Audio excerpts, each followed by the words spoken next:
Picture a mountain of durian crates stacked under a hot Philippine sun, ripe, pungent, and worth a small fortune on the right day. Now imagine that instead of being trucked off to hungry buyers in China, most of those crates sit in a warehouse, damp and beginning to mold. That shocking image is the start of our story. Last year, the Philippine Department of Agriculture made a bold promise. 60,000 tons of Philippine durian would be exported to China by 2025. On paper, that sounded sensible. China imports over 1.5 million tons of durian every year, and the Philippines thought it could take a piece of that pie. But reality didn't match the forecast. By the first half of 2025, China had imported only about 1,300 tons of Philippine durian, roughly 2% of the promised amount and about 50 times less than officials expected. Meanwhile, at least 40,000 tons of Philippine durian were reported sitting unsold in warehouses, some of it already spoiled. This isn't just a shipping problem. It's a story of expectations colliding with harsh economics and politics. Think of it like planning a big party for thousands of guests, ordering hundreds of cakes, and then finding out almost nobody showed up. The cakes go stale, the money is wasted. Farmers and workers who counted on that income watch their harvest literally rot. That first dramatic contrast, huge promise versus tiny result, creates a natural tension. Viewers will want to know, was this failure caused by bad planning, rotten fruit, new trade rules, or something more political? Over the next sections, we'll unpack the market China represents, how other countries have raced to supply it, what the Philippines tried to do, and why those plans fell apart. To understand why the Philippines was so eager to sell durian to China, we first need to look at how massive China's durian market really is. China isn't just the world's biggest durian importer, it's the center of the durian universe. Every year, Chinese consumers buy over 1.5 million tons of the fruit, worth billions of dollars. Yet China itself produces less than 4,000 tons annually, which is barely a drop compared to its demand. This gap between supply and demand creates a golden opportunity for neighboring countries in Southeast Asia. But what makes durian so special in China? It's more than just a fruit. It's a luxury experience. In cities like Shanghai, Guangzhou, and Beijing, durian is sold in fancy supermarkets, dessert shops, and bubble tea chains. Its strong aroma and creamy texture are seen as exotic and indulgent. Some people love it, others hate it, but almost everyone has an opinion about it. What's even more fascinating is how China has reinvented how durian is eaten. While in many countries durian is simply cut open and eaten raw, the Chinese culinary world turned it into an entire industry. You'll find durian pizza, durian cake, durian pancakes, and even durian hot pot. Social media platforms like Douyin, which is China's TikTok, are filled with videos of influencers tasting bizarre new durian creations. This cultural obsession has made durian one of the most profitable imported fruits in the country. So when China's market opened its doors, every durian-producing country saw a jackpot waiting to be claimed. Thailand, Malaysia, Vietnam, and recently the Philippines all wanted a share. But as we'll see next, not everyone could compete on quality, timing, or trust. If the global durian market were a race, Thailand would be miles ahead of everyone else, with Malaysia and Vietnam trailing close behind. And unfortunately for the Philippines, it joined the race too late and without proper gear. Let's start with Thailand, the undisputed durian powerhouse. Every year, Thai farmers produce around 1.6 to 1.7 million tons of durian. Their most famous variety, the Golden Pillow, also known as Monthong, is adored by Chinese consumers. Why? Because it's consistent, sweet, creamy, and has a rich aroma that's 1.8 times stronger than regular durian varieties. It's like the Ferrari of durians, luxurious, reliable, and always in demand. Thailand doesn't just rely on good taste, though. They've perfected the entire system behind durian production. From modern orchards and precise irrigation to rapid cold chain logistics, Thailand ensures every fruit stays fresh from the moment it's picked to the moment it reaches a Chinese supermarket shelf. The whole process, from harvest to cold storage, is often completed within 90 minutes. That efficiency keeps the durian fresh and its flavor intact, something consumers notice and trust. The result? In 2025, Thailand accounted for 96% of China's durian imports, shipping over 860,000 tons worth about $3.8 billion US. Meanwhile, Malaysia built its brand around premium Musang King durians, while Vietnam quickly rose as a cost-effective supplier thanks to its proximity and improved quality controls. By comparison, the Philippines' durian industry was still young and fragmented, using traditional methods and limited cold chain infrastructure. So when the Philippines tried to compete with these regional giants, it was like entering a Formula One race with a regular family car. The ambition was there, but the preparation wasn't. Still, the Philippines believed it could catch up. After all, it had fertile land, eager farmers, and government backing. So, the country launched an ambitious plan to expand its durian industry and take a slice of China's multi-billion-dollar fruit market. Let's dive into how that plan started and where things began to go wrong. Seeing Thailand's success, the Philippines didn't want to be left behind. With fertile soil and a tropical climate, many believed the country had what it takes to become the next durian powerhouse. So, in 2023, the government launched a bold project called the High-Value Crop Development Program. Its goal? To expand the nation's durian farms to 15,000 hectares within 5 years and turn durian into one of the Philippines' top export crops. The movement started in places like Cagayan Valley, where the Department of Agriculture distributed 8,000 durian seedlings to local farmers. In just months, durian farms there grew from 4 hectares to 80 hectares, transforming sleepy rural areas into hopeful durian-growing hubs. Other regions such as Davao, North Cotabato, and South Cotabato soon joined in, encouraged by government promises of a booming export market. By March 2024, the plan had evolved into something even bigger: the Durian Industry Revitalization Plan, backed by $40 million in investment.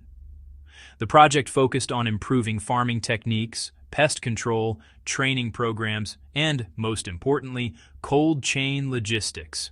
On paper, it looked like a national transformation.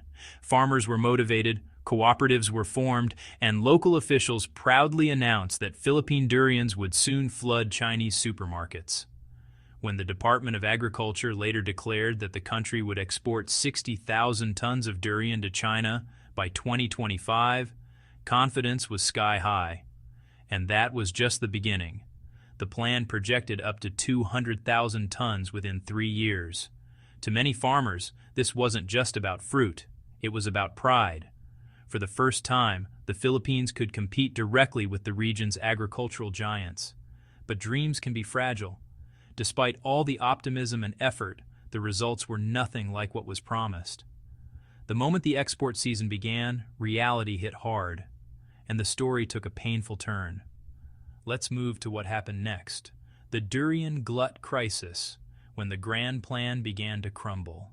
When 2025 arrived, farmers across the Philippines waited eagerly for Chinese buyers to come knocking. After all, the government had promised that tens of thousands of tons of durian would soon be shipped out. But instead of busy export trucks and cheering farmers, there was silence and rotting fruit. According to trade data from the first half of 2025, China imported only about 1,300 tons of Philippine durian, a shocking figure compared to the 60,000-ton target. That's not just a small shortfall, it's a collapse. Out of the expected massive shipments, barely 2% actually made it to China. This failure left warehouses overflowing with unsold durian. Many fruits began to mold or ferment, losing their market value.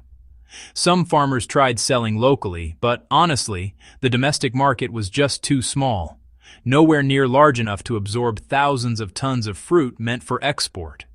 As a result, at least 40,000 tons of durian were left to rot in storage facilities.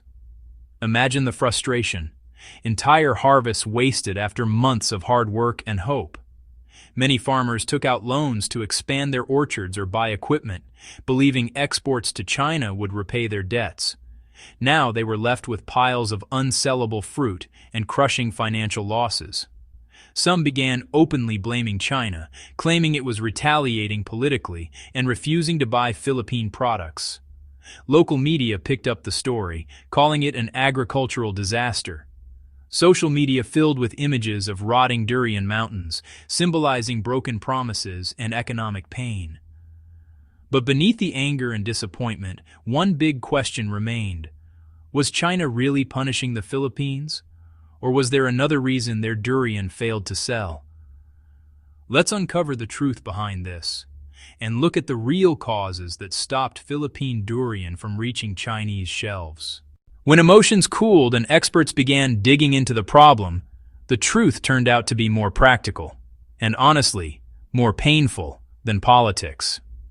The main reason Philippine durian struggled to reach Chinese markets wasn't a hidden trade war. It was quality control and logistics. Let's start with the farms themselves.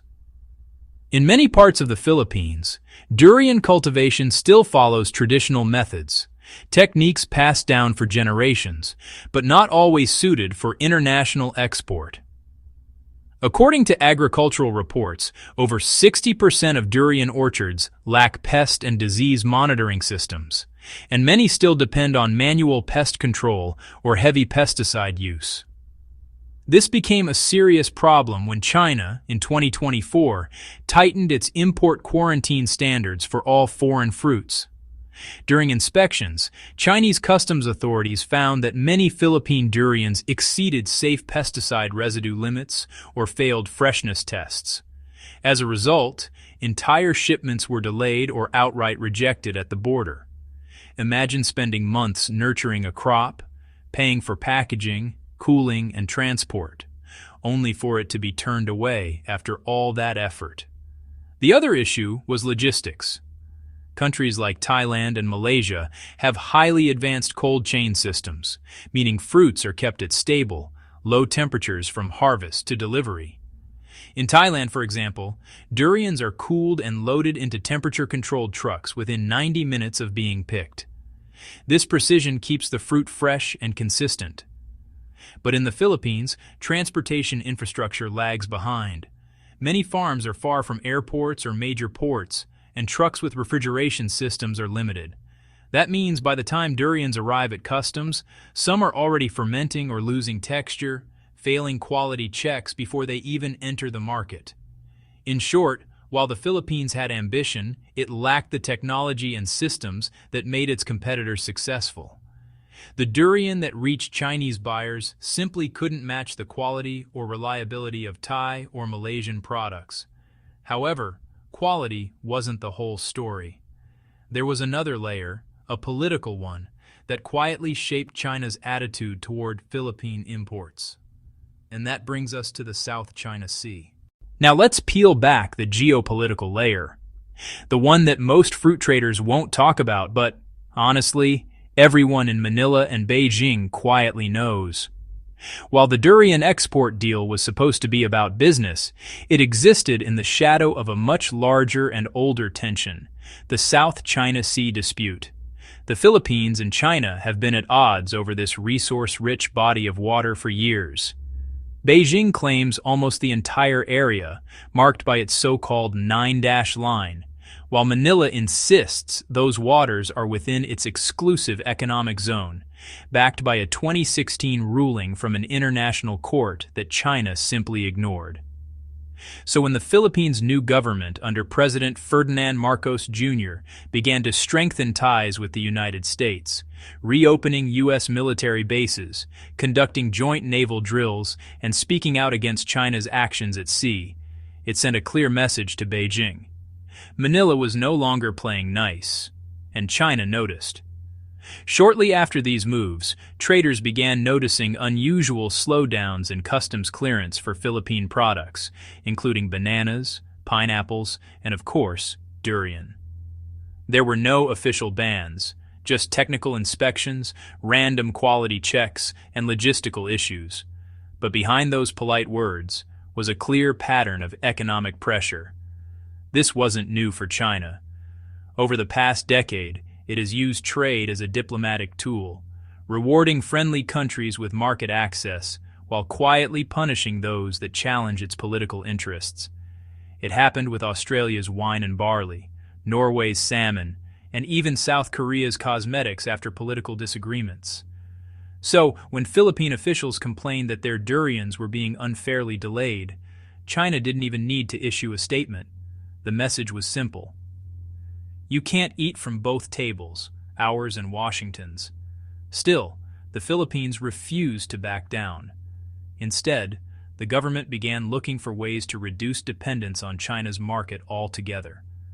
And that's where the story takes an unexpected turn, from frustration to opportunity.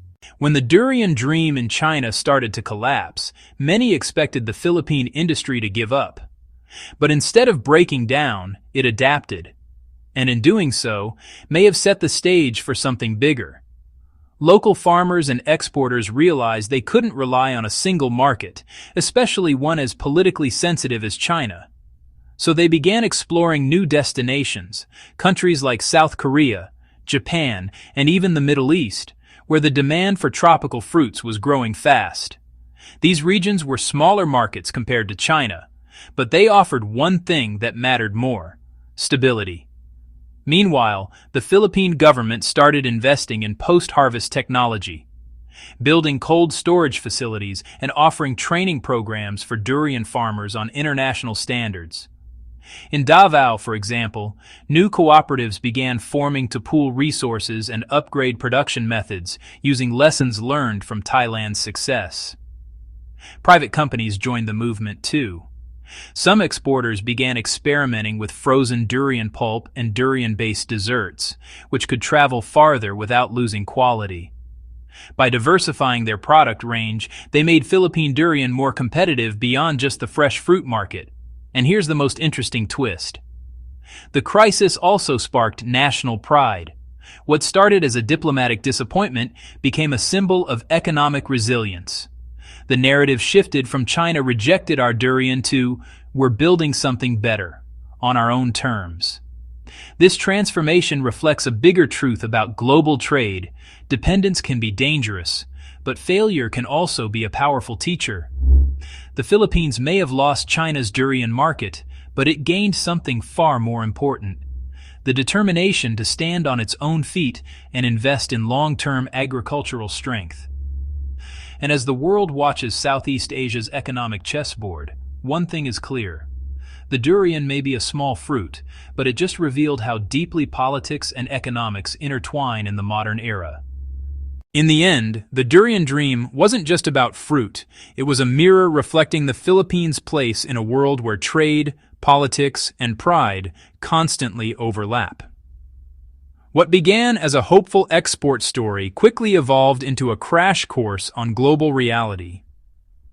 The Philippines learned that good intentions and rich soil aren't enough in international trade. You need infrastructure, technology, and consistency, not just to grow a product, but to compete with nations that have spent decades mastering efficiency. China, on the other hand, reminded everyone why it remains a powerful player in Asia, a nation that can open or close its markets not through official bans, but through quiet, calculated pressure.